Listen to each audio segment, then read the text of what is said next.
En Pologne, passer son week-end en treillis, dans la forêt glaciale, armé jusqu'aux dents, est la nouvelle mode chez les jeunes. Les groupes paramilitaires pullulent dans le pays et le gouvernement ne les voit pas d'un mauvais œil. 100 000 personnes les auraient déjà rejoints. Le reportage d'Amaury Guibert et Brice Boussoir. Ce matin-là, il fait un froid glacial à Varsovie. Mais ils sont venus quand même, comme tous les week-ends, pour s'entraîner. Ils ont entre 14 et 18 ans, ils se font appeler les tireurs. Ils sont membres d'un groupe paramilitaire.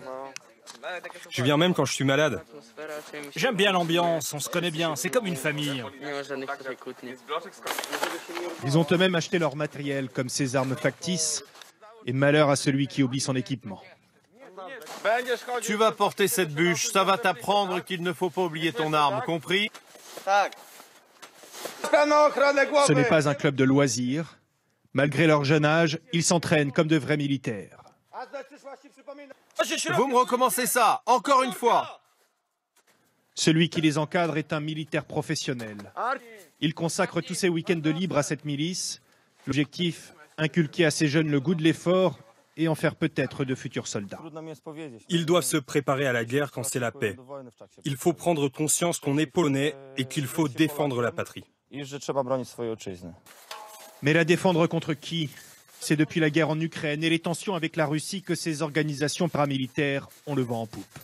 Chaque week-end, des centaines de groupes comme celui-ci s'entraînent aux quatre coins de la Pologne. Ils rassembleraient près de 100 000 personnes et le gouvernement ultra-conservateur polonais encourage cette fièvre patriotique. Le pouvoir soutient ces groupes paramilitaires, laissant les terrains de l'armée à disposition, fournissant à l'occasion du matériel.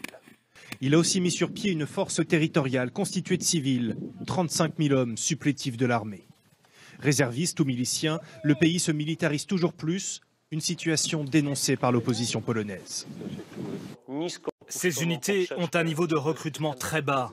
Il y a donc un risque qu'elles attirent des éléments extrémistes, qui ne devraient sans aucun prétexte recevoir des armes ou pouvoir s'organiser comme cela. Dans le groupe des tireurs, officiellement on ne parle pas de politique. Mais on forme la jeunesse, pas seulement à la tactique militaire ou aux gestes de premier secours. Le patriotisme est le mot qui revient le plus. C'est la jeunesse qui défend le mieux le patriotisme. Nous avons tiré les leçons de notre histoire.